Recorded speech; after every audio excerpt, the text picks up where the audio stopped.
Fala pessoal, tudo certo? Apologia da História está voltando com tudo, testando novos formatos e nós vamos dar prosseguimento aos nossos vídeos no canal. Vamos voltar com tudo. Então, para voltar, para dar início a essa volta, a gente vai testar esse novo jeito, esse novo modelo aí para ajudar vocês a estudar. Aproveitando que a gente está nesses tempos de pandemia, o pessoal não está indo para as escolas estão com aulas suspensas, então de repente essa pode ser uma forma de te ajudar aí a estar estudando mais, certo? Se preparando melhor. Então eu vou te ajudar aqui a falar, a entender, a compreender melhor o iluminismo. Então vamos lá. Quais são as características do iluminismo? O iluminismo é lá do século 17 e 18, se deu principalmente na Inglaterra e na França, e a gente pode definir o iluminismo como um conjunto de ideias que criticava a mentalidade, as práticas e as estruturas da Idade Moderna. O que é a Idade Moderna mesmo? A Idade Moderna é marcada pelo antigo regime, na verdade, o absolutismo, o mercantilismo e o colonialismo. A gente tem também uma crítica muito ferrenha, uma oposição do iluminismo à sociedade estamental da Idade Moderna. O que é uma sociedade estamental? É aquela sociedade dividida em grupos de pouca mobilidade baseado na sua condição de nascença. Vamos ver esse negócio aqui. Olha lá. O que significa isso aí, pessoal? É o seguinte, se você nasceu como um nobre, você tem direitos de nobreza e você vai ser para sempre um nobre. Se você faz parte do clero, você tem privilégios do clero e você não vai perdê-los. E se você faz parte do... Aqui, fazendo um retrato da França, né? Esse gráfico é da sociedade estamental francesa, pré-revolução francesa. A gente tem no terceiro estado todo o resto da população que seria formada pela burguesia, a classe dos comerciantes, trabalhadores urbanos, que na França vão ser os sans-culottes, trabalhadores de manufaturas, né? Camponeses, trabalhadores do campo, artesãos e etc. Tá? Todo o resto está nesse terceiro estado aqui. Quem nasce nesse estamento não tem os privilégios, tanto tributários quanto jurídicos, dos demais. Tá? Então é mais ou menos isso que quer dizer ali, certo? Muito bem. Aqui é a nossa sociedade estamental.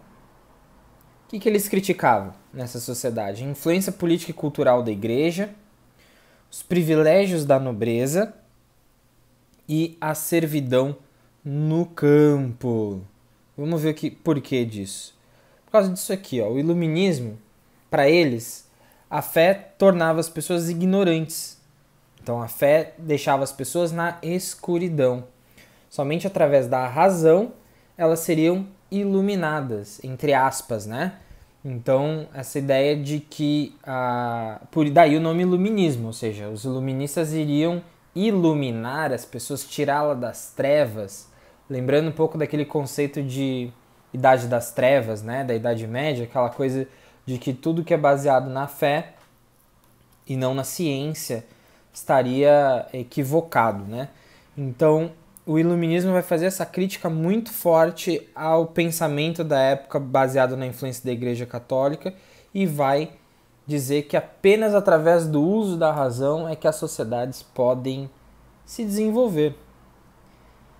Quem são esses pensadores? A gente vai analisar aqui os principais pensadores, tá? Então a gente tem aqui o John Locke, o primeiro deles. Vamos ver a cara, o narigudo feioso aqui, ó. Credo. Vamos voltar para ele. O que ele fala de importante? Ele é feio, mas ele fala umas coisas bem importantes. Primeiro, o John Locke é o primeiro que fala que todos os homens têm direitos naturais. O que quer dizer isso? Não entendi o que quer dizer isso. Muito simples. As pessoas, quando nascem, naturalmente possuem direitos. Que direitos são esses?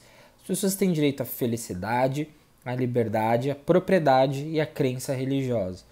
O John Locke, só para dar um contexto para vocês, ele cresce no contexto da Revolução Gloriosa lá na Inglaterra, né?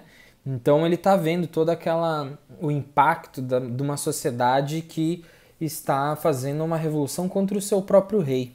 Então ele acaba escrevendo justamente sobre isso. Então ele diz que as pessoas têm direito à liberdade porque um rei absolutista poderia prender e tirar a liberdade de qualquer um a qualquer momento. Ele também diz que as pessoas têm direito à propriedade porque esse mesmo rei poderia retirar ou confiscar uma propriedade de uma pessoa. Ele diz que essas pessoas têm direito a isso. E como ele está vivendo a reforma anglicana lá, ele também fala sobre a crença religiosa e como as pessoas devem ter liberdade para escolher no que vão crer. E tudo isso geraria então a felicidade. Como as pessoas têm direito à felicidade, elas têm consequentemente os outros direitos. Ele também vai defender que os governantes e os governados, entre eles, deveria existir um pacto social. E esse pacto social seria traduzido em uma constituição, certo? Então um governante, John Locke vai chegar inclusive a dizer que um governante que se tornasse um tirano, ou seja, não respeitasse os direitos dos seus cidadãos, esse deveria ser removido do poder, retirado do poder pelos cidadãos. Os cidadãos, mesmo que usando da violência, teriam legitimidade e o direito de tirar esse governante tirano do poder aí, tá? Então basicamente John Locke é isso aí. E o Montesquieu? O Montesquieu basicamente é o cara que vai defender que o poder não pode ser absoluto, não pode ficar concentrado nas mãos de uma pessoa só. E para garantir que uma pessoa não tenha o poder absoluto, o poder tem que ser dividido em 3 partes independentes uma das outras. O executivo, o legislativo e o judiciário. O executivo executa as leis, o legislativo cria as leis e o judiciário julga as leis. Quem está à frente de cada um desses poderes não pode ser a mesma pessoa dos outros. Eles têm que ser independentes. Esse princípio é um princípio que na época é uma novidade e que hoje ele é completamente parte do nosso sistema político, pelo menos na maior parte do mundo, tá? O executivo, por exemplo, no Brasil, temos essa divisão dos 3 poderes a nível federal, estadual e municipal. Então, a federal, o executivo, a presidência da República, o legislativo é a Câmara Federal e o Senado, e o judiciário é o Supremo Tribunal Federal. No estado é o governador, a Assembleia, o legislativo é a Assembleia Legislativa e o judiciário é os tribunais estaduais. E nos municípios é a prefeitura, as câmaras de vereadores e os fóruns de decisão judicial. Beleza? Então, Montesquieu é isso. Vamos para Rousseau. Vamos ver a cara do Rousseau aqui, ó. Rousseau era galanzinho, hein? Ó. Rousseau dava um caldo. Vamos ver o que o Rousseau falava. Pro Rousseau, ele defendia a soberania do povo. Para ele, o poder emanava do povo e é do Rousseau uma das ideias que vai gestacionar a nossa concepção de democracia moderna, ou seja, o povo que decide quem deve ser o seu governante e não o contrário. Então ele vai lá também defender a existência de um contrato social entre governantes e governados, que seria também uma constituição. Alguns deles vão ser conhecidos, inclusive, como constitucionalistas. Eles defendiam a Constituição.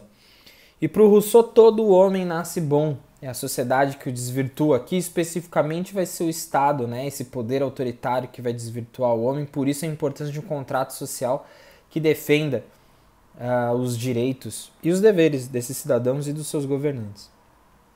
Então vamos para Voltaire. Vamos ver a cara do Voltaire. Olha ele aí, ó, seus belos cachos. O que o Voltaire dizia? O Voltaire era um ferrenho crítico da Igreja Católica, porque a Igreja Católica censurava as pessoas que eram contrárias aos seus dogmas. Então ele era crítico da Igreja Católica e contra a censura.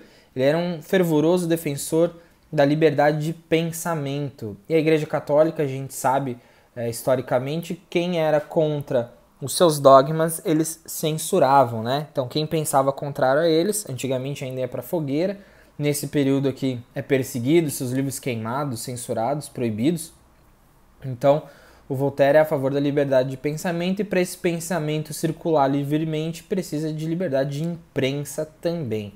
Ele é autor daquela célebre frase que fala: eu posso discordar do que você fala, mas eu morrerei defendendo o direito de você dizê-lo. Né? Então seria a máxima da liberdade de pensamento. Agora vamos para o Adam Smith e vamos inaugurar aqui a área econômica do iluminismo. Vamos ver. Olha, a cara desse é feia, hein? Rapaz, esse é o Adam Smith. Adam Smith que vai ser chamado, considerado o pai do liberalismo econômico, né? Ele vai praticamente fundar uma nova doutrina econômica, uma doutrina que vai se contrapor ao chamado mercantilismo. O Adam Smith vai defender, então, que o rei não pode conceder monopólio das rotas comerciais ou de produtos que vinham das colônias para uma empresa ou outra. Isso tem que ser livre, essa disputa tem que ser livre, tem que ser uma livre concorrência em livre mercado. O mercado tem que decidir quem é mais apto para fazer isso, e não o governante. O governante, o rei, ele não pode decidir o que vai ser plantado, o que vai ser comercializado, qual o preço que vai ser cobrado, qual a taxa de impostos, para quem que vai ir essa matéria-prima, enfim. Um governante não deveria intervir na economia, por isso ele defende o Estado mínimo, né? O Estado deveria intervir minimamente, o mínimo possível na economia. Não à toa que a reinterpretação dos seus conceitos, né, do seu principal livro, A Riqueza das Nações, vai ser chamado hoje em dia de neoliberalismo e está muito em voga ultimamente no Brasil. Depois a gente tem o Vincent de Gournay, gostou do meu francês? Que vai ser o cara que proferiu a máxima do liberalismo, que é o laissez-faire. O que é o laissez-faire? É o deixar e fazer e deixar ir, ou seja, vai se traduzir naquela expressão econômica da oferta e procura, ou seja, se uma mercadoria tem muita procura, então o preço vai subir. Se ela tem pouca procura, então vai cair o preço. Não é o governo que deve intervir no preço das mercadorias, mas o próprio mercado vai se regular de acordo com a lei da oferta e procura, certo? Isso também continua bastante atual, de acordo com alguns aqui. Não só no Brasil, como em alguns outros lugares do mundo. E por fim, nós temos o Diderot e o D'Alembert. O que eles fizeram? Esses caras são os chamados enciclopedistas. Eles são os iluministas que pensaram assim: e se a gente reunisse todo o conhecimento do mundo num lugar só? Claro que hoje em dia a gente tem o Google, isso facilita a nossa vida, mas naquela época eles tiveram que sentar a bundinha na cadeira e escrever todos os verbetes e conceitos que eles poderiam pensar, chamada enciclopédias. Então eles vão reunir todo o conhecimento da época nas enciclopédias. Vai dar origem aos dicionários e tudo mais. Então parte daquela premissa de encontrar todo o conhecimento em um lugar só, e para nós do século XXI muito fácil com os nossos smartphones e computadores, com o tio Google. Agora vamos aqui, ó, luzes na educação. O que são as luzes na educação? É muito simples a maneira como os iluministas entendiam o papel da educação na sociedade, né? Então eles eram contra o ensino religioso, anticientífico e privado.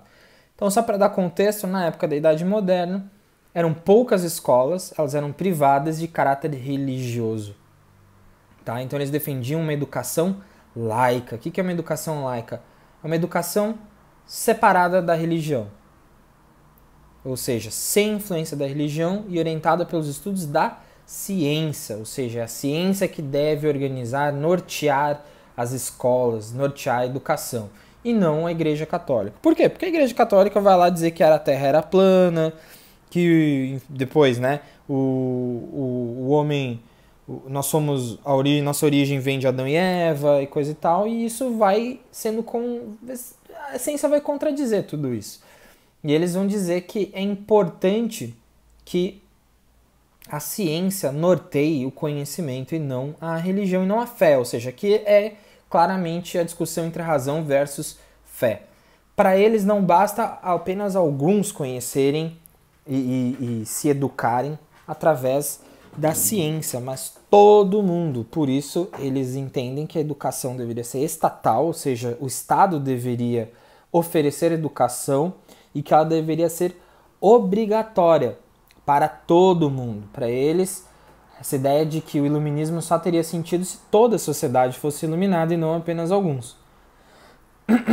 Daí, essa ideia de uma educação estatal obrigatória, um preceito que a gente tem até os dias de hoje aqui no enfim, no mundo civilizado como um todo, né? Escolas estaduais, escolas municipais gratuitas é o que a gente vê por aqui hoje em dia, ou seja, esse preceito pegou legal. O que é o despotismo esclarecido? O despotismo esclarecido são aqueles reis absolutistas, que a gente pode chamar de déspotas, que implementavam reformas parciais de caráter iluministas. Vamos ver um exemplo de alguns deles. Então, a Catarina II da Rússia, José I de Portugal, Carlos III da Espanha, Frederico II da Prússia, Francisco José I da Áustria. Qual era o objetivo desses caras? Esses caras estavam percebendo que existia uma pressão muito grande dos setores sociais para que houvessem reformas de caráter iluministas. E na tentativa de aliviar essas tensões sociais e permanecer no poder, com a sua cabeça ligada ao seu pescoço, esses caras vão, na maior parte das vezes, criar uma constituição que vai permitir a existência de um parlamento, mas o poder monárquico não seria questionado, ou seja, eles continuariam mandando, mas não com poderes absolutistas, mas continuariam mandando, tá? Vários deles fazem isso e vários deles permaneceram no poder por muito tempo. Não foi o caso de Luís XVI lá na França, que demorou muito tempo para se mexer e quando viu ele estava perdendo a cabeça literalmente. Mas a gente vai falar mais desse caso na nossa aula sobre Revolução Francesa. Muito bem, quais as consequências do Iluminismo? Vamos lá. Primeiro, o Iluminismo representou uma mudança na mentalidade das pessoas da época, ou seja, a maneira pela qual o português, hein? A maneira pela qual as pessoas pensavam o mundo em que viviam foi mudando a partir do Iluminismo, tá? O Iluminismo vai influenciar a independência dos Estados Unidos, a Revolução Francesa, as independências das colônias na América e uma série de outros movimentos na Europa. Todo o século XIX vai ser marcado pelas chamadas revoluções liberais, as revoltas liberais, que vão ser de caráter fortemente iluminista. No Brasil, a gente vai ter revoltas, tanto no Brasil colonial quanto no Brasil monárquico, influenciados pelo iluminismo também. A gente vai ter escolas públicas gratuitas e obrigatórias se espalhando pela Europa e, consequentemente, depois pelo mundo inteiro. A burguesia, que era aquela classe de comerciantes que a gente já falou, que vinha enriquecendo naquele processo de acumulação de capital do mercantilismo, se via agora com poder econômico, mas sem poder político, porque eles não tinham os privilégios que a nobreza e o clero tinham. Então eles desejavam, a partir do iluminismo, eles começaram a entender que eles precisavam se livrar das amarras do absolutismo para lucrar ainda mais, para eles terem o controle, né, desse navio que é o Estado. Ou seja, eles não precisam mais de uma nobreza controlando ali para eles. Eles podem tomar o controle do país. Então, a gente vai perceber isso muito forte, como a burguesia vai entender para si que a burguesia é um entrave ao seu desenvolvimento econômico e à sua tomada de poder político, né? A influência da igreja também passa a ser questionada, não começou, mas ela passa a ser cada vez e mais profundamente sendo questionada. Isso é um processo que vem lá desde os fim das cruzadas, quando os cristãos europeus não conseguem reconquistar Jerusalém, ou seja, por que nós cristãos não conseguimos se Deus está do nosso lado? Isso começa a criar um questionamento sobre a influência da Igreja Católica. Depois com a peste negra acontece a mesma coisa, por que nós cristãos estamos morrendo? Por que padres estão morrendo com a peste negra, né? Então a fé na Igreja Católica passa a ser questionada. Depois a gente vai ter a Reforma Protestante, que vai detonar com a esfera de influência da Igreja Católica na Europa, e depois a gente vai ter o Renascimento também, que vai colocar, né, o homem no centro de tudo. Então, a Igreja Católica vinha sendo bastante questionada e o Iluminismo vai aprofundar ainda mais esse questionamento, a ponto de que a legitimidade divina dos absolutistas também passa a ser questionada. Então, lembre-se que os absolutistas eles se escoravam no poder através daquela teoria, né, do direito divino de governar. Então, ou seja, eu sou o rei porque Deus me colocou aqui. Se Deus me colocou aqui, você, reles mortal, ó plebeu, você não pode me questionar. Então, a partir do questionamento da fé e da diminuição da esfera de influência da Igreja Católica, a gente tem também o questionamento dessa tal legitimidade divina aí dos absolutistas. Então, de maneira geral, o iluminismo ele vai ajudar a abreviar a Idade Moderna e dar origem à Idade Contemporânea. O nosso momento efeméride, né, o nosso marco simbólico da passagem da Idade Moderna para a Idade Contemporânea é a Revolução Francesa de 1789, que é basicamente quando o clero, a nobreza e o rei absolutistas caem na França e a gente tem a ascensão da burguesia ao poder. Tá? Então, a gente pode dizer tranquilamente que o iluminismo, essa corrente de pensamento que a gente estudou hoje, ela foi responsável por parir o nosso mundo atual. O nosso mundo que a gente vive hoje, as nossas democracias ocidentais, pelo menos, né, são absolutamente influenciadas pelos conceitos e pelas reflexões que os iluministas fizeram e que eu tentei trabalhar hoje um pouco com vocês, beleza? Qualquer dúvida, qualquer comentário, qualquer crítica, deixem aí nos comentários. Se você não assinou o canal ainda, assine, compartilha com um amiguinho para dar aquele view legal aqui, né? Para ajudar a espalhar e fazer o canal crescer. Deixa a sua curtida, assina esse sininho aí também para você receber os nossos novos vídeos e poder continuar estudando história conosco, beleza? Beijo no coração de vocês, se cuidem, fiquem em casa, se protejam e até a próxima.